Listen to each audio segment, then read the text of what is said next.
Bom, galerinha, o exercício 5, ele tem que pensar um pouquinho. Não é difícil, mas requer um pouquinho de pensamento aqui, mais trabalhado para fazer esse exercício 5, tá? Ele falava o seguinte, então vamos lá, vamos acompanhar o que o 5 falava, ó. Newton possui 9 livros distintos, ou seja, 9 livros diferentes, tá? Sendo 4 de geometria, 2 de álgebra e 3 de análise combinatória. Aí ele fala o seguinte, o número de maneiras pelas quais Newton pode arrumar esses livros em um instante, de forma que os livros de mesmo assunto permaneçam juntos, é. Então reparem, nós temos 4 de geometria, 2 de álgebra e 3 de análise combinatória.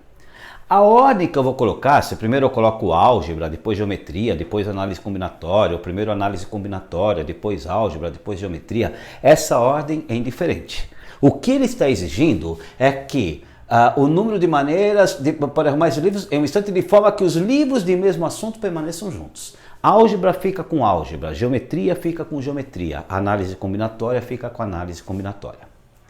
Legal, então não é 9 fatorial, 9 vezes 8 vezes 7 vezes 6, por quê? Porque aí eu estaria considerando que os livros poderiam estar misturados, então não pode ser 9 fatorial.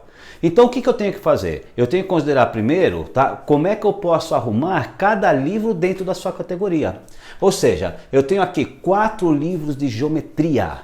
Então eu tenho aqui um 4 fatorial para eu ver quantas maneiras eu posso arrumar os livros de geometria. Fui colocar ali na prateleira.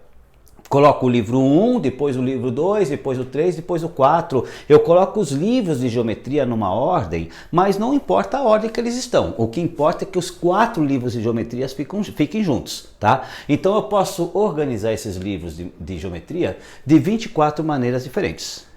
Aí eu vou arrumar os de álgebra, são 2 livros. Eu posso colocar o livro A e o livro B, ou o livro B e o livro A. Tanto faz, tá? Então, na verdade, eu tenho um 2 fatorial. Eu tenho 2 maneiras de arrumar os livros de álgebra.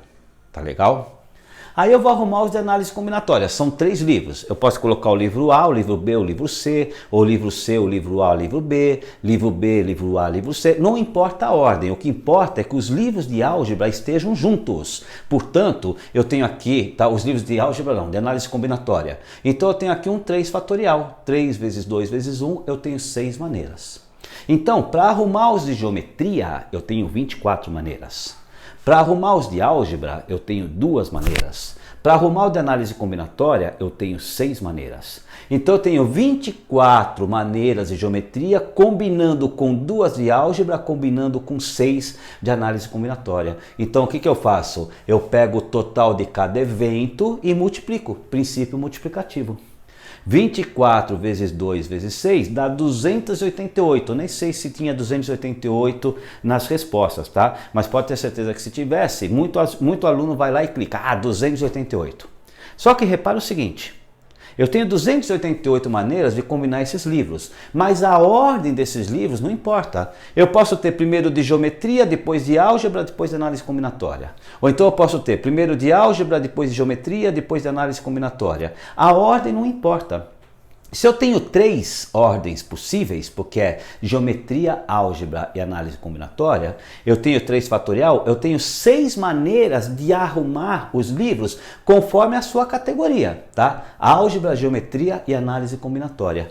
Então, essas 288 combinações podem ser feitas de 6 maneiras possíveis. Tá? Porque eu tenho 6 maneiras diferentes de agrupar os livros por categoria.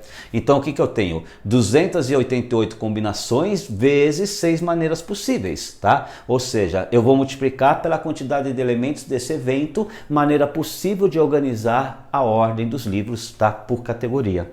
288 vezes 6, 1728 arrumações possíveis. Esse aqui já é um pouquinho mais difícil, né? Tem que trabalhar mais o cérebro, tá? Quando você chegar no ensino médio, porque essa playlist eu estou fazendo mais para os alunos do 9º, né? Mas quando você chega no ensino médio, você vai trabalhar muito exercício desse tipo, tá legal? Beleza, galerinha? Agora vamos para o exercício 6. O exercício 6 é bem simples, tá? Então carrega o exercício 6. Vamos lá, é nóis. Carrega lá, vamos lá, é nóis.